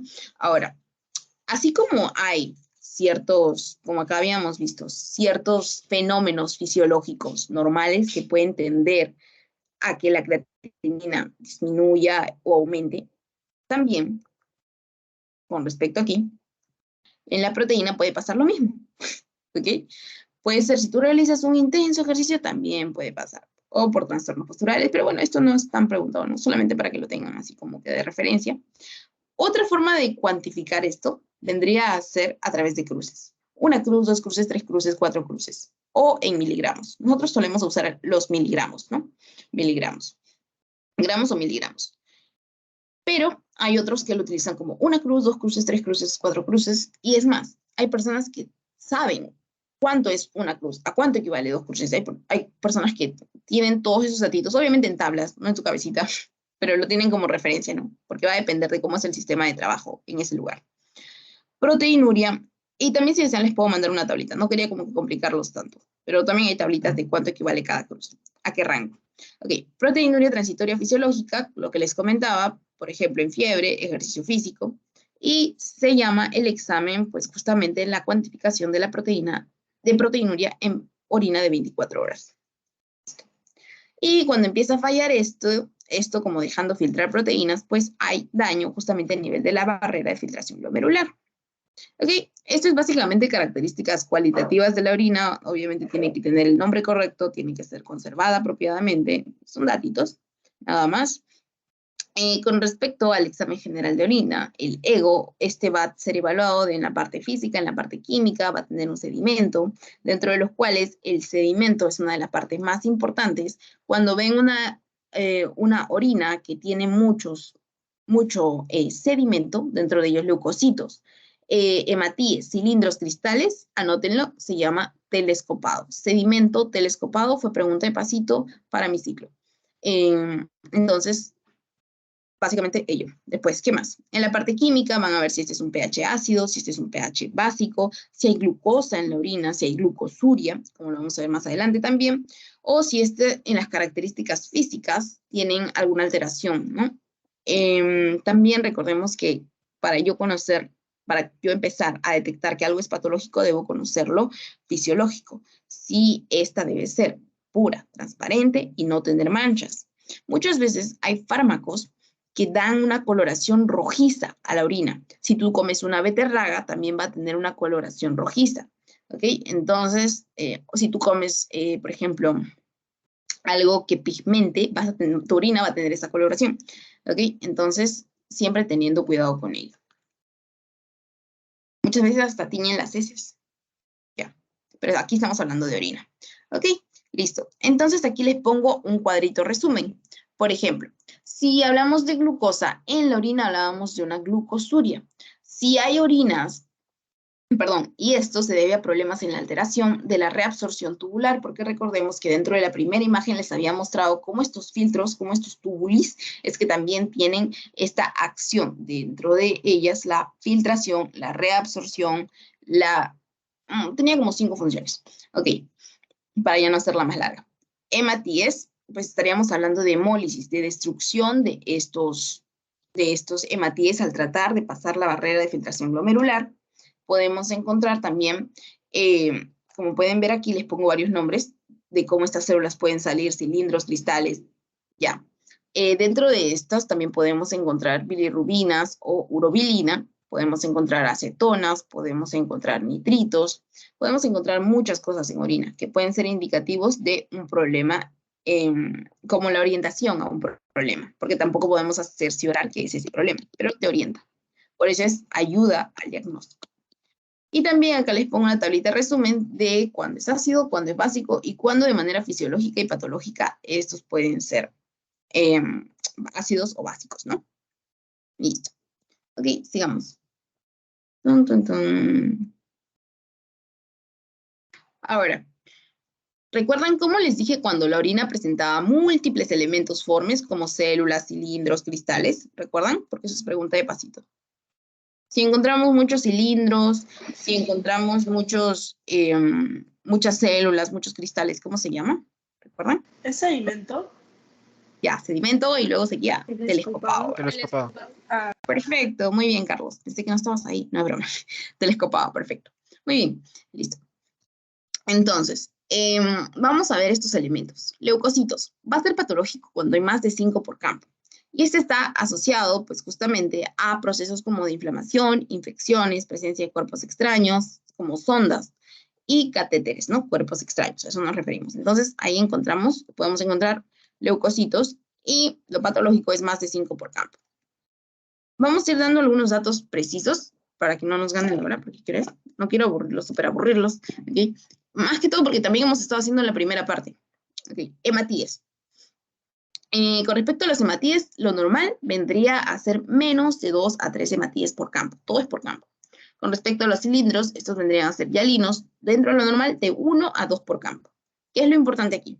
En los hematíes, ya habíamos dicho dónde estaba el problema, si es que estos se presentaban como que en la orina, ¿no? Pero ahora les doy otro datito.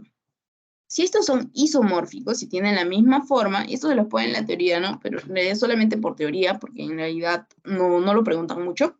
Si son isomórficos, pues vienen más bien de la vía urinaria, porque hablamos de iso igual, mórfico, forma, entonces de la misma forma, pero cuando son dismórficos es porque ha habido una alteración en la barrera de filtración glomerular. Dismórficos, ha habido una alteración en la forma, mientras que acá mantienen su misma forma. Obviamente, si tú estás pasando por una malla, no sé si por acá pongo la malla, si tú pasas por una malla te vas a deformar, ¿no? Y pueden salir los esquistocitos, los acantocitos y todos los hitos. Ok. Cilindros. Hialinos, estos vienen a ser producto de la coagulación de la proteína. ¿Cómo se llama esta proteína? Glicoproteína, y la pongo acá abajo, pensé que no la había puesto. La glicoproteína de Tom Horsals, ¿ok? Esta es la que básicamente va a ser como una especie de gelatina que se va a encontrar en el urotelio de la vía urinaria, valga la redundancia, simplemente el urotelio, y va a ir cogiendo, ¿no? Ok, veo que por ahí viene un hematía. Ya, lo voy a abrazar y lo voy a como fagocitar. Lo voy a abrazar, pero en realidad solo lo envuelve y lo mantiene dentro. Y luego voy a salir a la sangre, ¿no? Entonces, es ahí cuando van saliendo. O voy a coger por ahí, no sé, por acá les pongo ejemplos, creo. Si no me equivoco, a ver, esperen. Acá está. Voy a coger por ahí un cilindro y ya, pues entonces si cojo un cilindro voy a salir de cierta forma. Claro, si cojo, por ejemplo, un cilindro leucocitario, allá voy a salir de otra forma. Si cojo un cilindro hialino, salgo de esta forma y eso significa de que el doctor va a pensar en esta otra cosa. ¿Ok? Algo así funciona. Entonces, ¿por qué? Porque es el principal constituyente de los cilindros urinarios. Esta se coagula y coge lo que encuentre. y luego sale a la orina. ¿Ok? Esto fue preguntado al menos en mi seminario, la glicoproteína de Tam-Horsal. Tam-Horsal, ok, vamos. Cilindros. Ok, vamos a ver con respecto a los cilindros, como ya habíamos dicho, teníamos los cilindros patológicos, como por ejemplo los granulosos, que básicamente son cilindros con células leucocitarias. Tenemos los hialinos granulosos, ya les había hablado de dónde viene esta parte, pues justamente por la proteína de Tam-Horsal. Los hemáticos, que van a tener esos hematíes, ya saben cuándo pueden ser dismórficos, isomórficos, de dónde vienen. Tenemos los serios también, que más que todo son referentes por su color amarillo mate, ¿no? Y también por característicos de la insuficiencia renal severa. No son tan preguntados, pero bueno. Acá son serios, el color amarillo mate. Ok, listo. Entonces estos datitos debemos tenerlo. Un cuadrito resumen. También otra cosa que se puede evaluar en la orina son los electrolitos. Listo. Ahora voy a darles como que unos datos clave con respecto a la enfermedad renal. ¿Sí? ¿Quieren pararse un ratito o le damos al toque? Hay que seguir. Ok, dale, Nani. Yo también sé como tú, es como que ya, matémoslo ahora. Ok, la enfermedad renal. Ok, con respecto a la enfermedad renal, ¿qué es lo que debemos saber? Cuando una persona está enferma, no cumple sus funciones usuales, así como lo hacía usualmente, ¿verdad? Hay una alteración en cómo éste realiza sus funciones. De igual forma, si el riñón está enfermo, va a haber una alteración en su función. ¿Cuál era la principal función del riñón? La filtración glomerular. ¿Y cómo yo calculo la filtración glomerular? A través de la tasa de filtración glomerular. La tasa de filtración glomerular va a ser un gran indicativo para decirme, ¿esto está trabajando por exceso o por defecto? ¿Ok? Y aparte, la tasa de filtración glomerular es el signo clínico más precoz de oliguria. Más precoz, perdón, coma, oliguria. O sea, de que ya habíamos dicho, ¿no? De que, pero bueno, igual está relacionado. De que en la oliguria habíamos dicho de que en la orina había una disuria hacia abajo, descenso, una disminución en la orina. Diagnóstico. Ahora, con respecto al diagnóstico, vamos a poder realizar justamente este laboratorio de enfermedades renales utilizando las pruebas que acabamos de conocer, como por ejemplo proteinuria, hematuria, cilinduria. Tenemos que ver qué está pasando ahí, porque si yo encuentro hematías, si yo encuentro cilindros, si yo encuentro proteínas, yo ya sé dónde está la alteración, en mi barrera de filtración glomerular. Listo. Básicamente tienen que saber ello. Después, el grado, la etiología, lo van a ir relacionando en medicina. Básicamente tienen que saber lo que les he mencionado. ¿Ok? Listo. Y acá estaba el datito de oliguria, ¿no? Perfecto. Entonces, listo. Ahora, la tasa de filtración glomerular. Esto también ya lo habíamos descrito. Y aquí está también con qué signos y clínicas se puede manifestar. Ahora. Eso también se los expliqué al comienzo. Son solamente más gráficos. Allá. Ahora, vamos a diferenciar dos términos. Insuficiencia renal aguda e insuficiencia renal crónica. Insuficiencia. Deficiencia. No está haciendo bien su trabajo. Hay una falla de algo. ¿Ok? Insuficiencia renal aguda va a ser el episodio precoz, temprano, de justamente, de una alteración renal. ¿Por qué? Porque si nos vamos a lo crónico, ya hablamos de una perpetuación en el tiempo. ¿Ok? Entonces, agudo, ya como lo habíamos comentado, va a ser en características. Por acá les pongo un cuadro resumen. Está más adelante, ya bueno. Va a ser básicamente el evento abrupto, como les comentaba. Este evento abrupto principalmente se acompaña de oliguria, disminución de la orina, ¿no? Entonces, ¿qué es lo que tienen que saber básicamente de una insuficiencia renal aguda? Que es una disminución abrupta del filtrado glomerular. Abrupto, agudo. Todo evento agudo es abrupto, ¿ok? Cuando hablamos de crónico ya hablamos de tiempo. Ya hablamos de que esa enfermedad ha durado por mucho tiempo. ¿Y qué es lo que pasa si alguien está martillando por mucho tiempo hacia un hueco? ¿Ok? Listo. Listo. Manifestaciones clínicas. ¿Ok? La oliguria, ya lo habíamos comentado. Y miren aquí, disminución del 50% del gasto urinario normal. Justamente habíamos estado hablando de algo llamado oliguria, ¿verdad? Empezaban a orinar menos. ¿Ok? Y era la primera manifestación. Hay una sobrecarga hídrica. Si hablábamos de un evento agudo, estábamos hablando de un proceso edematoso. Entonces, ¿hablábamos de un riñón grande o un riñón chiquito? ¿Qué dicen ustedes?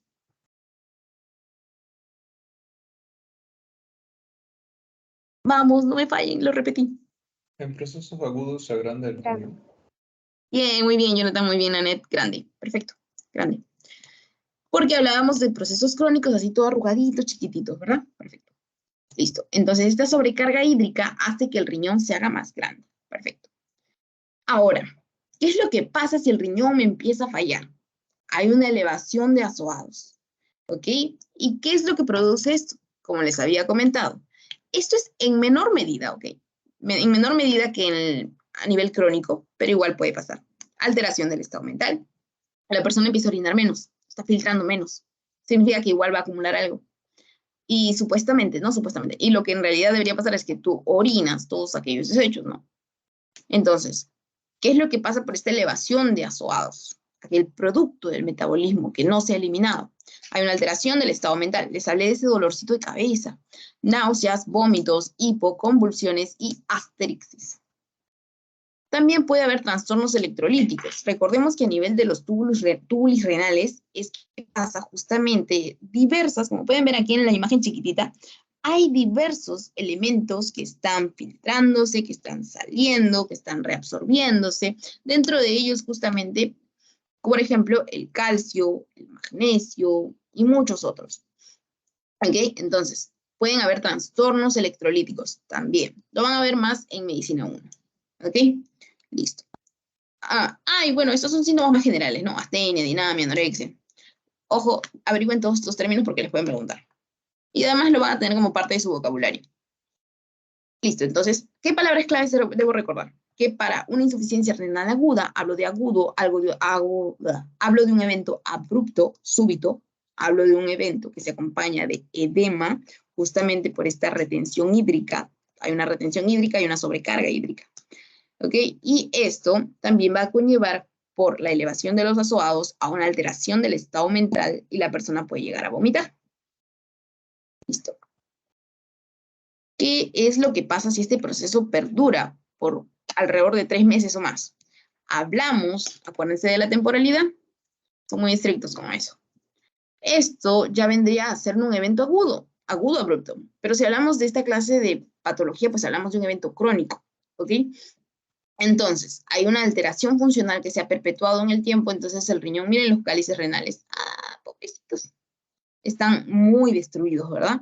Están muy deteriorados. Ya, este es un riñón en una etapa crónica, ¿ok? Listo.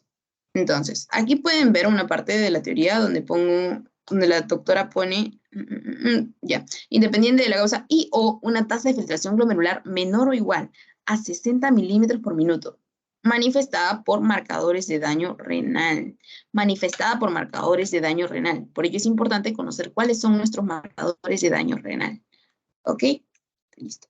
Aquí están, ¿no? Dentro de los factores de riesgo para la enfermedad crónica, renal crónica, como les mencionaba, justamente lo que habíamos visto, ¿no? Dentro de ellos la hipertensión, la diabetes, son mortales, ¿no? Es más, la hipertensión arterial es llamado el asesino secreto nocturno, algo así. Okay. El caballero de la muerte. Ok, listo. Sigamos. Ya, esto es básicamente lo que habíamos estado hablando aquí, como por ejemplo de que en un evento en un evento crónico podemos verlo más pequeño y en un evento agudo podemos verlo o agrandado o también puede estar normal. Va a depender justamente de con qué evento transcurra. ¿Ok? Listo, podemos seguir. Acá, miren, por ejemplo. En una injuria renal, independiente de la etiología ya, el riñón puede mantener la tasa de filtración glomerular y luego de la destrucción masiva de nefronas se presenta entonces en las nefronas sanas hipertrofia compensadora, por ello se hace grande, e hiperfiltración glomerular, paso de proteínas al espacio urinario con proteinuria. ¿Okay? Pero ya con el tiempo, cuando es una enfermedad crónica, chiquito. ¿Okay? Ahora, sustancias en el plasma como la urea y la creatinina solo empiezan a aumentar cuando la tasa de filtración glomerular ha disminuido un 50%. ¿Qué quiere decir esto? Que yo voy a encontrar una alteración en mis valores de urea y creatinina, sí, pero cuando el riñón ya está un 50% dañado, básicamente. ¿Ok? Entonces hay que ser muy acuciosos con eso. Si tú ya tienes estos valores alterados, significa que ya ha habido una alteración en tu tasa de filtración glomerular. ¿Ok? Listo. Su cuadro comparativo, para que pues, es básicamente todo lo que he dicho. Listo. Lo de la tasa de filtración glomerular también ya lo habíamos comentado, y los diversos estadios, y cómo también pueden calcularla a través de estas fórmulas que les había dado, ¿no? Ahora, para terminar, comentar lo siguiente. Esto es pregunta de pasito. Síndrome nefrótico y síndrome nefrítico, y tienen casos clínicos con respecto a este tema. Así que tratemos de despertar un poquito. Hay tres pirámides, no pirámides, hay tres triángulos que ustedes deben recordar. Y el síndrome nefrótico, y ahorita les voy a decir el porqué y se los voy a relacionar así todo cool. El síndrome nefrótico está en relación a proteinuria, edema e hipoalbuminemia. Mientras que el síndrome nefrítico va acompañado de hematuria, hipertensión arterial y edema. Ok, para aprenderlo, antes de que conozcamos el porqué, miren esto. Vamos a conocer cosas en común y diferencias. En común, ¿qué tienen los dos? ¿Qué tienen los dos? Edema. En un síndrome nefrótico y un síndrome nefrítico, ambos pacientes pueden venir edematosos. Ahora, en un síndrome nefrótico, se va a acompañar de proteinuria. Ah, Katy, por eso dijiste que la proteinuria en rango nefrótico iba más de 3,5. ¿Te acuerdas? En 24 horas, ya. ¿Se acuerdan de ese dato que les di por ahí? Ahora es necesario. Por eso les dije proteinuria en rango nefrótico. Ahora, en el síndrome nefrítico, no encontramos esa clase de proteinuria. Podemos encontrar proteinuria, pero no en rango nefrótico. Va a ser para abajo, no en rango nefrótico. Acuérdense de ello.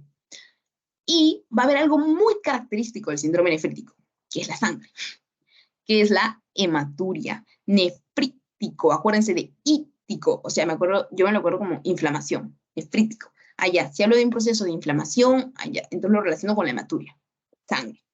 Ahora, el edema en común. La diferencia aquí iba que este presentaba hematuria. Nefrótico no presenta hematuria, mientras que el nefrótico sí presenta proteinuria, y el nefrítico no puede poseer proteinuria en rango nefrótico, que es de más de 3,5, ¿ok? Ahora, esto es muy importante. Justamente como habíamos hablado de esta hematuria aquí en el síndrome nefrítico, estamos yéndonos más por el lado vascular, ¿no? Para que lo relacionen. Entonces, ¿qué otro problema vascular habíamos estado mencionando tanto a lo largo de la sesión? Y habíamos dicho de que justamente el riñón era el controlador a largo plazo de la presión arterial. Entonces, personas con hipertensión arterial, obviamente una enfermedad crónica, pues va a estar relacionado con la hipertensión. Síndrome nefrítico y hipertensión. Ahora, síndrome nefrótico tiene esto, hipoalbuminemia. ¿Qué es lo que pasa? Si tú estás botando proteínas por la orina, tú orinas y orinas y sale ahí tu baba de cerveza, tu lavaza de harina, ya. ¿Qué es lo que va a pasar? Que tú estás quedándote sin muchas proteínas. Entonces, ¿por qué? Porque las estás orinando. ¿Ok? Entonces, eso significa de que tú estás disminuyendo principalmente, ¿qué proteína? La albúmina. Albúmina es la que se está escapando. Entonces, si tú estás botándola por la orina y tu vasito tiene mucha orina con esta proteína, tú te quedas sin tu proteína, ¿no? Que vendría a ser una hipoalbuminemia. Y ahora les doy un datito. Les había dicho quién produce la albúmina, ¿se acuerdan? Vamos para allá. Muy bien. Hay alguien que se desconectó y luego volvió. Ok, gracias. Ya, el hígado, muy bien. Entonces, el hígado no solamente produce factores de coagulación, albúmina, sino que también produce todas estas moléculas grasas, ¿no? Kilomicrones y todo ello. Entonces, ¿qué es lo que pasa? Dado que el hígado está diciendo, hay un sensor, todos los marcadores tienen como que un sensor y dicen, ya estoy perdiendo albúmina, lancen más albúmina, saquemos más albúmina, saca más albúmina. Pero no solo sale la albúmina, empieza a producir también todos estos elementos grasos. Entonces, ¿de qué se acompaña el síndrome nefrótico? De una hiperlipemia. Por acá lo pongo. Hágase. No, quería mostrarles el dibujito. ¿Dónde está? Nefrótico, acá está. Acá está. Hiperlipidemia. Acá está. Hiperlipemia, hiperlipidemia. Ok, entonces, ¿por qué? ¿Por qué es que hay este acúmulo de grasa en la sangre? De pronto, así de la nada, ¿sí? ¿Qué tiene que ver mi riñón con esto? porque tu riñón no está filtrando bien, está dejando escapar albúmina, por ende estás botando proteinuria, en este caso, en un rango de 3, más de 3,5, rango nefrótico, allá. Y luego tu hígado dice, ay no, nos estamos quedando sin albúmina. Entonces tenemos que seguir produciendo más. Pero no solo produce eso. El hígado no dice, ya solo voy a producir esto. Produce todo en su conjunto, todo un equipo. Y bota también estos elementos grasos. Entonces tu sangre empieza a tener lípidos en valores anormales. Pero tu hígado no te estaba intentando fallar a ti, sino que te estaba intentando ayudar. Pero lamentablemente no solamente produce una cosa por selección, sino en todo complejo. ¿Ok? Eso me parece muy interesante y muy bonito en realidad. Y lo que les expliqué a usted es básicamente esto, ¿ok? ¿Listo? Listo. Entonces hemos explicado el porqué de la hipoalbuminemia, el porqué de la proteinuria, y aquí les he dado un hack más, que vendría a ser el de la hiperlipemia. ¿Okay? Y el edema, ¿no? Que también ya lo habíamos explicado por la sobrecarga hídrica, ese también se acompaña de edema. Y como habíamos hablado de problemas de la presión, por acá les tengo otro hack, que vendría a ser justamente que en el síndrome nefrítico, acuérdense que la hipertensión arterial también se acompaña de problemas micro y macrovasculares. Micro, vasos pequeños. Macrovasculares, vasos grandes. ¿Ok? Microvasculares, como por ejemplo, pueden empezar a presentar a estas personas visión borrosa. Obviamente van a tener la presión arterial elevada, la oliguria, es decir, la disminución en la orina.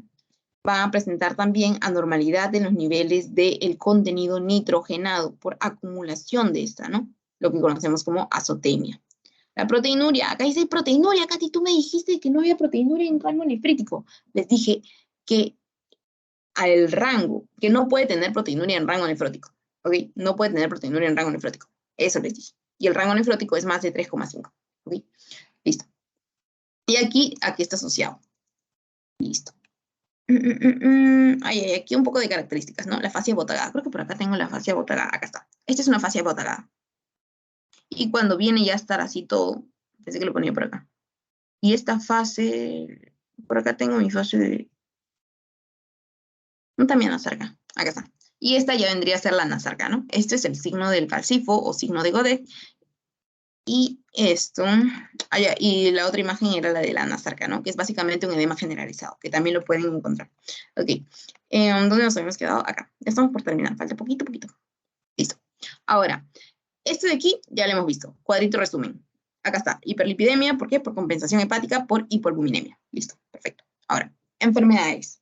Hay enfermedades muy frecuentes que tenemos que recordar, que vino en mi pregunta pasito, y yo estaba como que, ¿qué? Pero no hemos hecho todavía el tema de medicina de enfermedad renal y ya nos están poniendo esto, así que se lo pongo por si acaso. ¿Ok? Enfermedades del síndrome nefrótico, variedades del síndrome nefrótico, podrían ser la de cambios mínimos, principalmente en niños de 2 a 6 años. La glomerulonefritis membranosa, que a pesar de terminar en itis, es del síndrome nefrótico, la vasculitis y la amiloidosis. ¿Ok? Para que las recuerden. Y como les hablaba del síndrome nefrítico, ven aquí, depósito de anticuerpos, ¿no? Ya. Estos se pegan a la membrana basal-glomerular y empiezan a hacer caos. Igual, destrucción. Como por ejemplo la glomerulonefritis post-streptocócica. Por acá les ponía también de que esto está muy en relación a esta infección. Ya. La glomerulonefritis por lupus eritematoso sistémico, por depósito de autoinmunocomplejos. Y la glomerulonefritis rápidamente progresiva, ¿no? Pertenecientes a esta categoría. Listo. Estas son algunas notitas, la que pueden ver aquí. Se los pongo más que todo para que repasen y se les haga más fácil. Es un resumen de todo. Y pongo aquí en más común adultos, la focal y segmentaria, ¿no? La focal y segmentaria más común, la membranosa también más común en adultos. Y niños, más frecuente la de cambios mínimos, ¿no? En la nefrítica, más común adultos, nefropatía por IgA, niños, la glomerulonefritis post-streptocócica. Más que todo es importante saber cuál es la más común. Tiende a hacer preguntas de exámenes, ¿no? Más que ahora todo, como están haciendo tanto hincapié en el ENAN y todo ello. Ahora, con respecto a cuál es la diferencia entre una insuficiencia renal aguda y una falla renal aguda, solamente algunos datitos, como pueden ver aquí, dice una disminución de la capacidad que tienen los riñones para eliminar productos nitrogenados. Es básicamente todo lo que hemos estado hablando, chicos. ¿Ok? Si algo si algo deja de eliminarse, esto empieza a fallar, ¿ok? Y es más, esto, ¿por qué ha empezado a fallar? Es que ha dejado de eliminar este contenido. Y este contenido se acumula y genera mucha mucha alteración de la homeostasis del medio interno. ¿Ok? Y miren las alteraciones con las que puede transitar. Aumento de la creatinina plasmática, aumento de la creatinina y la reducción del clearance, ¿no? Que vendría a ser como que la limpieza. Ok. Listo, esto de aquí ya lo hemos visto. Y allá, y cuando hablamos de una enfermedad renal crónica, valorcito, una alteración del filtrado glomerular menos de 60 mililitros por minuto, eso vendría a ser el equivalente a que ya hay una enfermedad renal crónica, ¿ok? Eso significa ya presencia de daño renal. Listo. Lo demás, y recuerden, crónico, 3 meses. Listo. Básicamente eso sería todo. Aquí les pongo un datito nada más de que, por ejemplo, ¿cuál es el tratamiento en caso de Anasarca? Esto es solamente como un fan fact, ¿no? Porque si supuestamente hay una alteración en el que el estado se encuentra en un estado en el que ha perdido mucha proteína y por ende se encuentra como que con esta hinchazón, entre comillas le llaman hinchazón, causado justamente por defectos en las proteínas, pues le ponen proteína. Si le falta proteína, le doy proteína. Entonces, si tiene Anasarca, pues le ponen justamente esta albúmina, ¿no? Que es básicamente el tratamiento por excelencia para esta Anasarca. Y bueno, estos ya vendrían a ser como que para utilizarlo a nivel de las asas, ¿no? La furosemida, que esos son sus puntos de acción. Nivel de las asas del túbulo renal. Y bueno, eso sería todo. Nos hemos pasado un poquito de la hora, porque justamente habíamos estado iniciando como que al comienzo con la parte de introducción del curso. Entonces, bueno, quisiera agradecer a todos los que se han quedado hasta ahorita. Creo que han sido alrededor de 2, 4, 6, 8, 41 personas. Y bueno, gracias a todos por estar aquí, por prestar atención, por participar, y eso sería todo, y espero que esto se haya quedado grabado. Ya les pasé el material, y ahorita les voy a pasar un post-test, el cual es sugerido, bueno, no sugerido, nos piden que les mandemos un post-test. De ese modo, pues sabemos de que se han entendido los conceptos. Si tienen alguna pregunta, no duden en escribirme. Y bueno, eso sería todo por la sesión de hoy. Si tienen alguna duda, pregunta, también la pueden hacer aquí. Así que, si no, contamos hasta 5 y nos vamos a almorzar. No, muy temprano para almorzar. Disculpa, ¿el post-test lo vas a pasar por este chat o por WhatsApp? Porque yo no tengo acceso a este chat de Teams. O sea, te mandé del link que mandaste, te mandé para que pueda acceder al equipo, pero todavía creo que falta aceptar. No, todavía no me permite acceder al chat acá. Ya, ¿no te llegó el chat al grupo de WhatsApp? O sea, cuando le di clic